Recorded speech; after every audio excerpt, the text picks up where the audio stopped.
Assalamualaikum warahmatullahi wabarakatuh. Perkenalkan saya, Ripki Permana, MPD. Dari SD Negeri 1 Rangkas Bitung Barat, Kabupaten Lebak, Provinsi Banten. Pada kesempatan ini akan memaparkan terkait aksi nyata. Topik perencanaan pembelajaran SD Paket A dengan judul merumuskan tujuan pembelajaran. Akan saya mulai penjabarannya sebagai berikut. Topik perencanaan pembelajaran ini berisi prinsip, strategi, dan contoh-contoh yang dapat memandu pendidik dalam perencanaan dan pelaksanaan pembelajaran.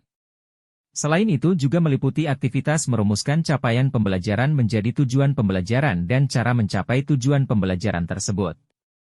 Topik ini berisi beberapa modul sebagai berikut. Modul 1, Kurikulum Operasional Satuan Pendidikan. Modul 2, Merancang Pembelajaran. Modul 3, Refleksi dalam Pembelajaran. Pada modul 1 Kurikulum Operasional Satuan Pendidikan. Dimulai dengan materi visi misi dan budaya satuan pendidikan yang merupakan salah satu komponen utama dalam kurikulum operasional di satuan pendidikan. Dilanjutkan dengan memahami capaian pembelajaran. Proses berpikir dalam merencanakan pembelajaran dapat digambarkan menjadi 4 tahap yaitu 1. Memahami capaian pembelajaran 2. Merumuskan tujuan pembelajaran 3. Menyusun alur tujuan pembelajaran 4. Merancang pembelajaran. Selanjutnya, merumuskan tujuan pembelajaran perlu memperhatikan karakteristik mata pelajaran serta konsep atau topik yang dipelajari. Dan diakhiri dengan menyusun alur tujuan pembelajaran yang merupakan perencanaan dan pengaturan pembelajaran serta asesmen. Pada modul kedua tentang merancang pembelajaran berisi tentang pemahaman bermakna dan pertanyaan pemantik, merancang asesmen pembelajaran dan merumuskan modul ajar. Pembelajaran yang efektif adalah pembelajaran yang dapat memberikan makna bagi kehidupan murid di dunia nyata. Juga menggugah rasa ingin tahu murid untuk belajar lebih lanjut. Melalui rancangan dan penerapan asesmen yang tepat, kita bisa mendapatkan informasi yang holistik akan ketercapaian kompetensi murid.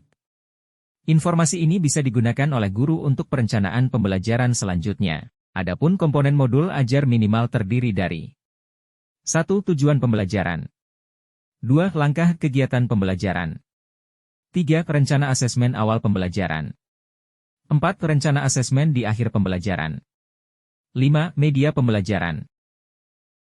Selanjutnya pada modul ketiga tentang refleksi dalam pembelajaran SD. Kegiatan refleksi perlu menjadi bagian dari pembelajaran sehari-hari. Melalui refleksi, murid dapat mengevaluasi dan memberikan umpan balik terhadap kemajuan belajarnya sendiri. Kegiatan refleksi erat kaitannya dengan dimensi mandiri pada profil pelajar Pancasila. 3 hal yang perlu diperhatikan saat memasukkan tetapi dalam kegiatan pembelajaran. Pertama, bagaimana membuat pertanyaan refleksi yang sesuai untuk murid. Kedua, kapan refleksi dilakukan. Ketiga, bagaimana guru memfasilitasi muridnya berefleksi. Materi selanjutnya yaitu tentang pengertian CP, TP dan ATP. 1. Capaian pembelajaran. CP, merupakan kompetensi pembelajaran yang harus dicapai peserta didik pada setiap fase, dimulai dari fase fondasi.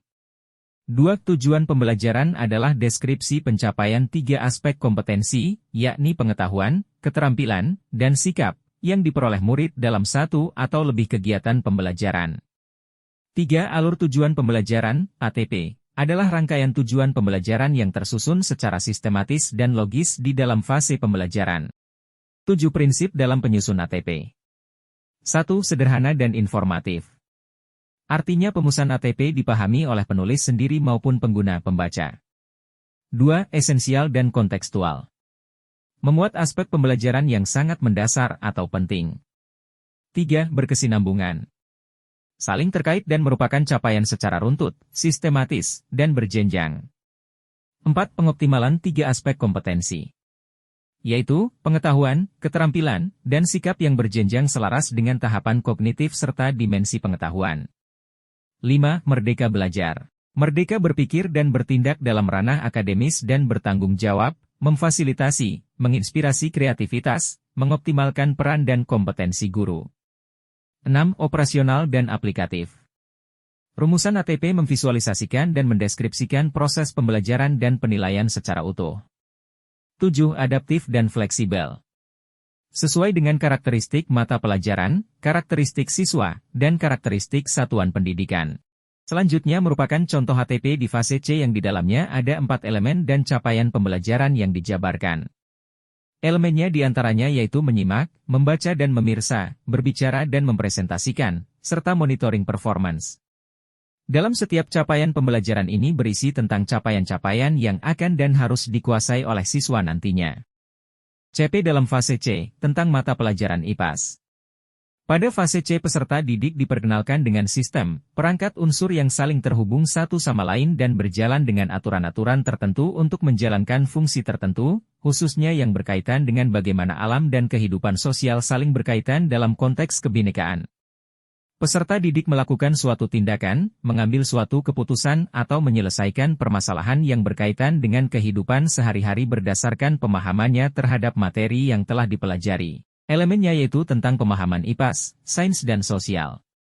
Capaian pembelajaran di dalamnya berisi tentang hal yang akan dan harus dilakukan siswa dalam kegiatan pembelajaran. Selanjutnya CP dalam fase C, tentang mata pelajaran IPAS. Elemennya keterampilan proses. Capaian pembelajaran di dalamnya berisi tentang hal yang akan dan harus dilakukan siswa dalam kegiatan pembelajaran.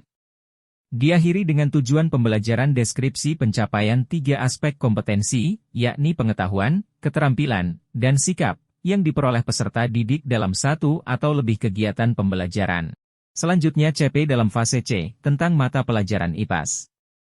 Ada profil pelajar Pancasila yang diharapkan seperti beriman bertakwa kepada Tuhan Yang Maha Esa dan berakhlak mulia, berkebinekaan global, mandiri, bernalar, kritis, kreatif. Ada juga kata kunci yang menjadi inti dalam pembelajaran. Dan diakhiri dengan keterampilan yang dilatih guna lebih menjabarkan lebih rinci dari ATP yang disusun tersebut. Hal ini tentu harus dilengkapi agar ATP yang dibuat bisa memaksimalkan potensi siswa. Terima kasih. Semoga aksi nyata ini dapat menginspirasi diri sendiri dan orang lain yang membacanya.